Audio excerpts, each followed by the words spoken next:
Sometimes all God wants is for us to depend on Him.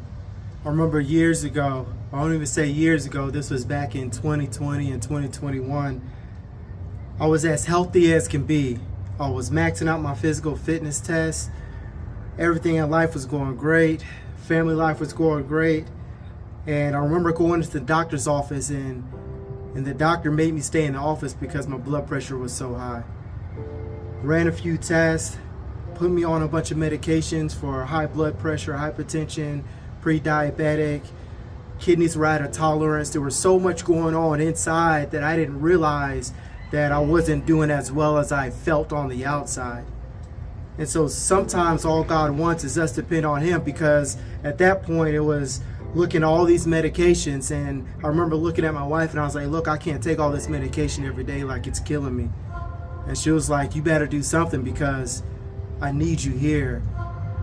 And so I knew that quitting wasn't an option, but I had to find a way to restore everything inside.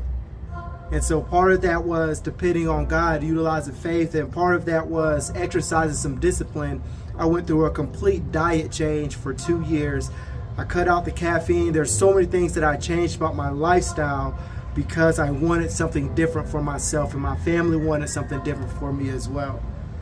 But sometimes all God wants is for us to depend on Him, because no matter how healthy I felt on the outside, no matter how healthy I looked on the outside to everyone else, there were some things going on inside that I had to deal with. And so how are you dealing with the things that are going on the inside? I also want to talk about Mike Tyson, because that is still a trending topic, his fight with Jake Paul and why he did it, and what the outcome was and why the outcome came out the way it did. Regardless, I want you to know something about Mike Tyson. Mike Tyson ruptured an ulcer just 6 months before that fight. It nearly killed him. He lost 40 pounds in the hospital. He came out the hospital and went right to work to get in the gym, to get himself to a point where he could still conduct himself as a professional athlete at 58 years old. And that tells me a lot about his character. That tells me a lot about who Mike Tyson is. But he's somebody who's not willing to give up on himself. After he finished that fight, the one thing he said was, I didn't do it for everyone else. Because they asked him, like, did you prove to everyone else what you wanted to prove? And he said, I wasn't here to prove anything to anyone else. I was here to prove something to myself, and I did. So what do you have to prove to yourself? What do you have to do in order to excite some change in your life? Excite some movement in your life. Excite some passion in your life. I didn't say ignite, I said excite. Because we have to be excited about the changes in life. We have to be excited about purpose in life. We have to be excited about the passion that spills outside of us. And so how do we get to that point? Sometimes you have to slow it down. Sometimes you have to get back to the basics. You have to get back to your faith. Where are you at with God spiritually? Where are you at mentally? Where are you at emotionally? Where are you at physically? And give an honest assessment of that. And as you give an honest assessment of that and say, hey, my relationships, as an example, I would like them to be at a 10, but right now they're at a 5. Okay, well, what can you do about that? There's only so much time in a day, but what can you do in order to dedicate some portion of your life to improve in the areas that you have to in order to make progress towards your goals? And then I'll leave you with something else. A few months ago, I was sitting down with one of my coworkers, a good friend, and we were talking about our goals. And I was looking at his short-term and long-term goals. He was looking at my short-term and long-term goals. And we talked back and forth for a while. Then towards the end of that conversation, he said, well, since you've already completed your short-term and long-term goals, what's next? And I hadn't thought about that at that point in time. My head was just so down and focused on just getting things done, accomplishing things that I needed to get accomplished, that I hadn't slowed down enough to re-examine and reevaluate, okay, where am I at with my long-term and short-term goals?